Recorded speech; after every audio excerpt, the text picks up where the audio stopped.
સમાચાર અરવલ્લીથી સામે આવી રહ્યા છે। મોડાસામાં મેઘરાજાની ધમાકેદાર એન્ટ્રી થઈ છે।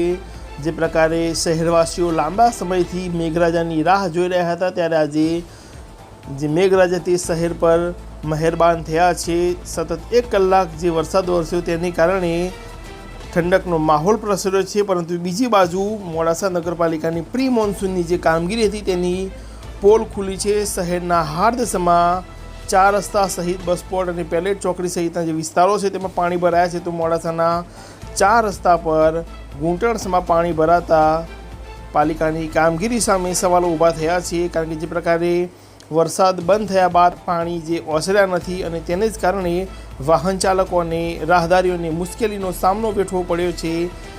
પહેલાં જ વરસાદમાં જે મેઘરાજાએ પોતાનું સ્વરૂપ બતાવ્યું અને ત્યારબાદ જે પાલિકાએ કરેલી પ્રી મોન્સૂનની કામગીરી છે તે છતી થઈ વરસાદના પાણી ગટરના ઢાંકણામાંથી બેક મારતા પાણી હાલ જે જમા થયું છે તે પણ હાલ દૃશ્યોમાં જોઈ શકાય છે।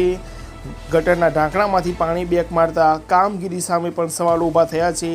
મોડાસામાં મેઘરાજાએ જે પધરામણી કરી છે અને તેને જ લઈને હાલ હવે શહેરનું જે 4 રસ્તા સહિતના જે વિસ્તારો છે તેમાં પાણી ભરાતા લોકોને હાલાકીનો સામનો કરવો પડી રહ્યો છે।